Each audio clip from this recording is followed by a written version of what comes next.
Olá, terceiro ano, tudo bem? Vamos a mais uma aula, né? Dessa vez apresentando o material, né? Faraday, né? Outra etapa que a gente vai iniciar. Agora com uma maratona de estudos mesmo, tá? Agora não pode perder tempo de jeito nenhum, tá bom? Então o material tá aí, né? Para vocês trabalharem da melhor maneira possível, não perder tempo, tá? Agora que vocês têm muito tempo, né? Então, aproveitar esse tempinho para rever os conteúdos, tá? Então, vamos à nossa primeira aula, iniciando o terceiro bimestre, né? O Faraday. Essas são as aulas 1 e 2, são funções da linguagem, tá? Então, esse conteúdo, ele é específico de primeiro ano. Então, já vai começar uma bateria de revisões, né?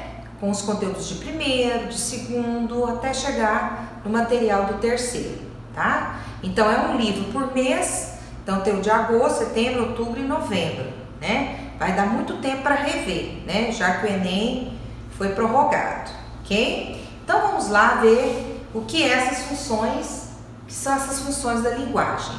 Muitas vezes as pessoas confundem esse título, funções da linguagem e figuras de linguagem. Tem nada a ver, tá? Funções da linguagem tem a ver com o quê? Todo texto tem um objetivo, tem uma função a exercer, tá? Então, quando fala funções da linguagem, é isso aí. Qual o objetivo que eu quero alcançar com determinado texto? E para isso, a gente vai ver que nomenclatura tem os determinados textos de acordo com o objetivo que eu quero alcançar. Tudo bem? Então, vamos lá. Olha, as funções da linguagem apontam o direcionamento da mensagem para um ou mais elementos do circuito, tá? Da comunicação. Qualquer produção discursiva, linguística, oral ou escrita, tá bom? Ou extralinguística. Pintura pode ser na música, fotografia, propaganda, cinema, teatro. Apresenta funções da linguagem. Então, a ênfase no elemento do circuito de comunicação determina a função de linguagem que lhe corresponde. É o que eu disse para vocês. Então, a ênfase que eu dou a determinado elemento é que vai determinar qual é o objetivo que eu quero alcançar, tá? Cada um dos 6 elementos da comunicação determina uma função de linguagem. Raramente se encontram mensagens em que haja apenas uma. Na maioria das vezes, o que ocorre é uma hierarquia de funções em que predomina ora uma, ora outra, tá? Então, às vezes, no mesmo texto, eu posso ter determinadas funções, mas a gente tem que olhar aquela que vai predominar, ok? Então, vamos ver agora.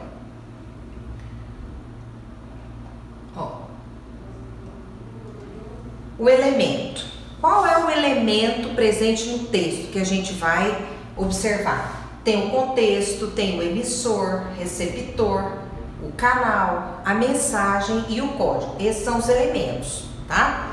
Qual é a função que corresponde a cada elemento desse? Então, com referência ao contexto, é referencial. Quando é centrado no emissor, é emotiva. Está centrada no receptor, ela é conativa. Centrada no canal, é fática. Quando ela centra na mensagem, ela é poética. E quando se refere ao código, metalinguística, tá? A gente vai ver agora que a classificação das funções da linguagem depende das relações estabelecidas entre elas e os elementos do circuito da comunicação. Então, esquematicamente, temos... Vamos observar aqui. Função referencial, centrada no referente, ou seja, no assunto, tá? A função poética está centrada na mensagem que eu quero passar. A função emotiva está centrada no emissor da mensagem. A função conativa, também chamada apelativa, está centrada no receptor da mensagem. A metalinguística, no código. E a função fática, no canal. Então aqui é um esquema prático para a gente tentar lembrar essas funções, que muitas vezes a gente acha difícil, é só nomenclatura. Mas quando a gente aprende a fazer os exercícios, a gente vai ficando prático, tá? À medida que a gente treina, a gente lembra dessa nomenclatura, tá bom? Então a gente vai ver uma por uma agora com exemplos. Vamos lá. A função referencial, chamada de denotativa. O que ela é? Igual eu falei, ela está centrada em quê? No assunto, na informação. É a linguagem das redações escolares, principalmente das dissertações, das narrações não fictícias e das descrições objetivas. Caracteriza também o discurso científico, o jornalístico e a correspondência comercial. Bom, é referencial ou denotativa. Lembra que denotativa é a linguagem real. É aquela do dicionário, que você vai lá, vê o sentido real daquela palavra. Então, não tem rodeios, tá? Bom, o exemplo é, olha aqui. Esse exemplo é tirado do Programa Nacional de Desestatização. Todo brasileiro tem direito à aposentadoria, mas nem todos têm direitos iguais. 1,5 milhão de funcionários públicos aposentados por regimes especiais consomem mais recursos do que os 15 milhões de trabalhadores aposentados pelo INSS. Enquanto a média dos benefícios aos aposentados do INSS é de 2,1 salários mínimos, nos regimes especiais tem gente que ganha mais de 100 salários mínimos. Por que esse texto, faz parte da função referencial? Primeiro, linguagem totalmente objetiva, está centrada em uma informação no assunto, tá? É um texto dissertativo, por isso é função referencial. Ela tem o objetivo de informar, ok? Então essas características aqui vão designar a função referencial. Vamos para a próxima. Agora nós vamos ver função emotiva ou expressiva. Emotiva, ó. Vamos entender o que é isso. Quando há ênfase no emissor, ok? Ou seja, na primeira pessoa e na expressão direta de suas emoções. Daí, emotiva. Centrada no emissor e nas emoções desse emissor. Daí, está centrada na primeira pessoa. Nas emoções e atitudes tem uma função emotiva, também chamada expressiva ou de exteriorização psíquica, tá? Ela é linguisticamente representada por interjeições, por adjetivos, sinais de pontuação, tais como exclamações, reticências e agressão verbal, ou seja, insultos, termos de baixo calão, que representam a marca subjetiva de quem fala. Vamos ver esse exemplo aqui. Oh, como és linda, mulher que passas, que me sacias e suplicias. Dentro das noites, dentro dos dias. Isso é Vinícius de Moraes. Centrado em quem? No que o emissor está sentindo, na sua satisfação em mostrar o que ele quer expressar, tá? Então, qual é a função desse tipo de texto? Está centrado, qual é o objetivo? Mostrar o que o emissor está sentindo, tá bom?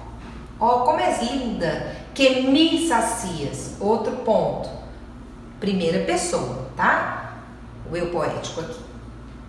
Observe que, aqui já outro exemplo, ó, agora sem ser poesia, vamos lá, essa frase, centrada nessa frase aqui. Observe que, Luiz, você é mesmo um burro. A frase perde seu caráter informativo, aqui não está informando nada, já que Luiz não é uma pessoa transformada em animal. E enfatiza o emotivo, pois revela o estado emocional do emissor, tá? Então aqui um exemplo de texto, de poesia, uma frase em específico. As canções populares amorosas, as novelas e qualquer expressão artística que deixe transparecer o estado emocional do emissor também pertence à função emotiva. Quando na frase você diz assim, hoje eu estou tão triste, eu estou para baixo, que você está mostrando aí? Função emotiva, tá bom? Está centrada no seu eu, no que você quer expressar, nas suas emoções, ok? Vamos à função conativa ou de apelo. Vamos ver qual é o objetivo dela. A função conativa é aquela que busca mobilizar a atenção do receptor, produzindo um apelo ou uma ordem, tá?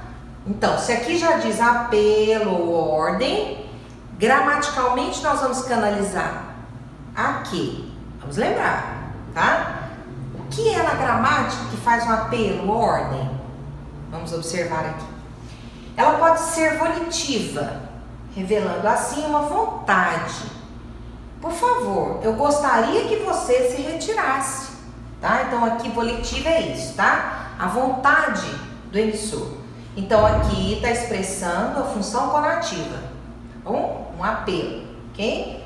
Aqui ele está fazendo um apelo.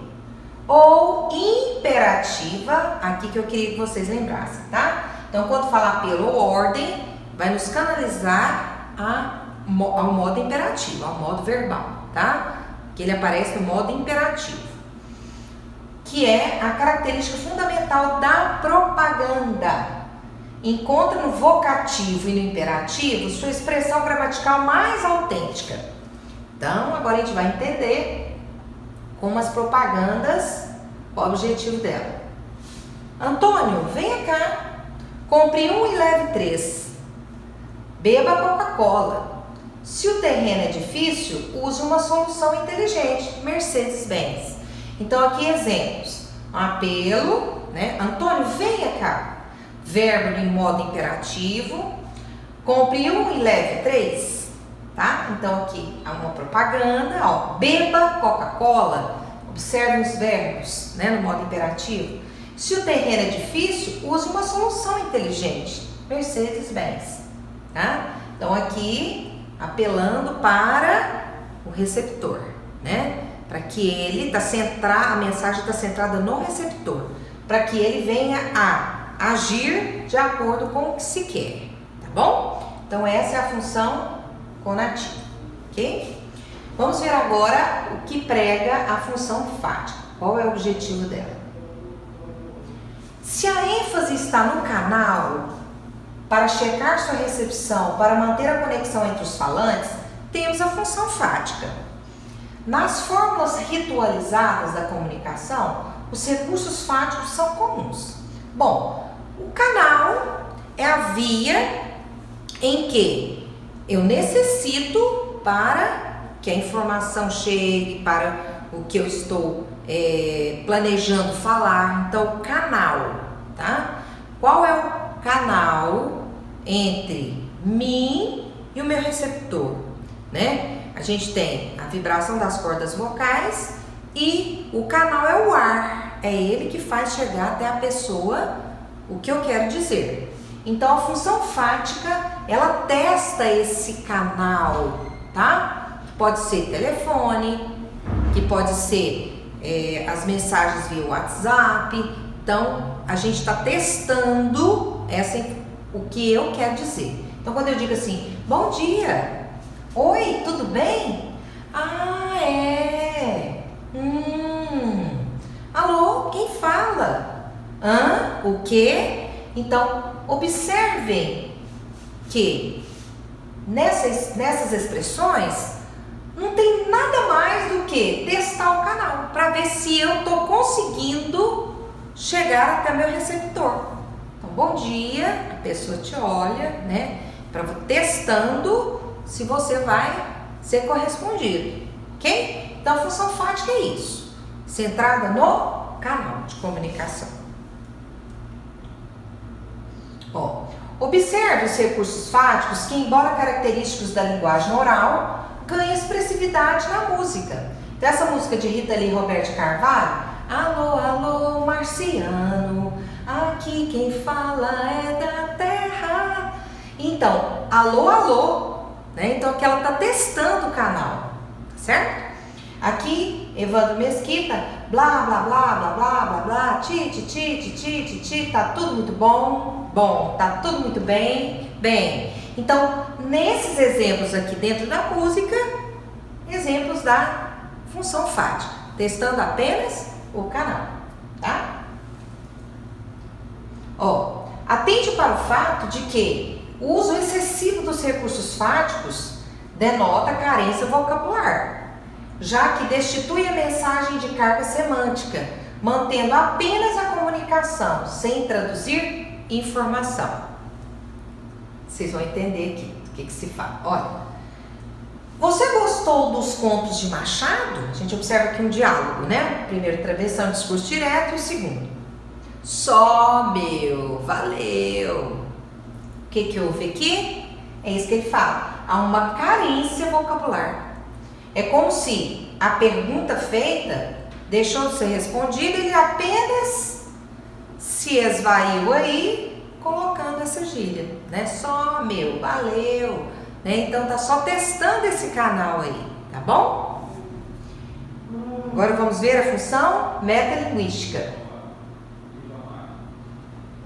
A função metalinguística visa a tradução do código ou a elaboração do discurso, seja ele linguístico, ou seja, escrito ou a oralidade, seja extralinguístico, música, cinema, pintura, gestualidade e outros, que são chamados códigos complexos, tá? Assim, é a mensagem que fala de sua própria produção discursiva. Um livro convertido em filme apresenta um processo de metalinguagem. Uma pintura que mostra o próprio artista executando a tela, um poema que fala do ato de escrever, um conto ou romance que discorre sobre a própria linguagem, são igualmente metalinguísticos. O dicionário é metalinguístico por excelência.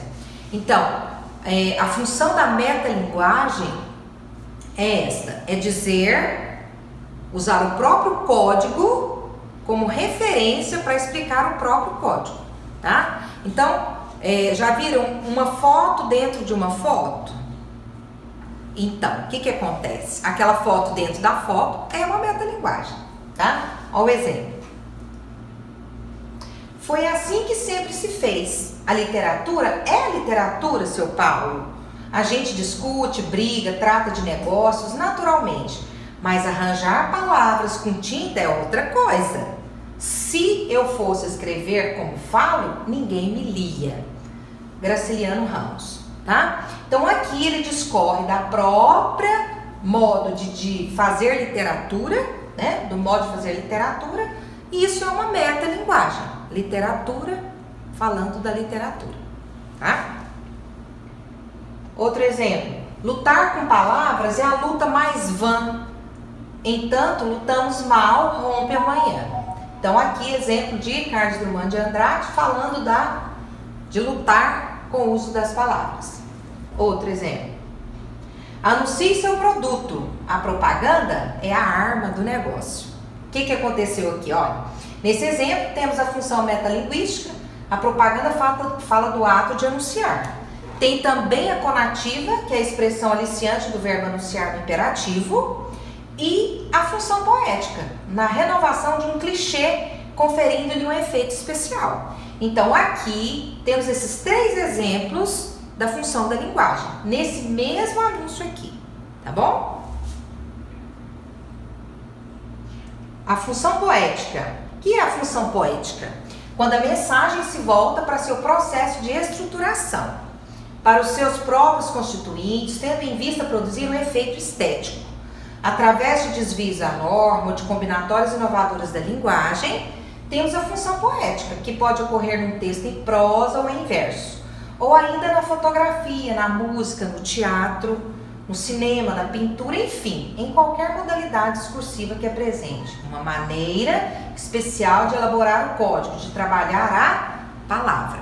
Então aqui, função poética, aí as pessoas confundem, acham que toda poesia é função poética. Cuidado! Então eu posso ter um texto em poema, tá? Mas está centrado na função emotiva. Então a gente tem que ter esse cuidado, tá bom? A poética é toda trabalhada, estruturada para obter esse efeito estético. Rima, presença das figuras de linguagem, tá? Por exemplo, ó,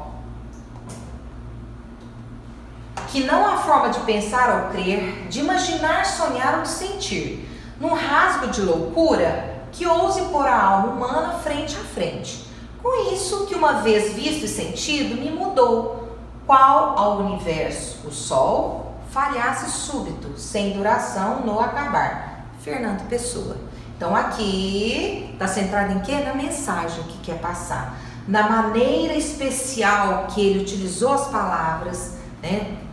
Isso é a função poética, tá?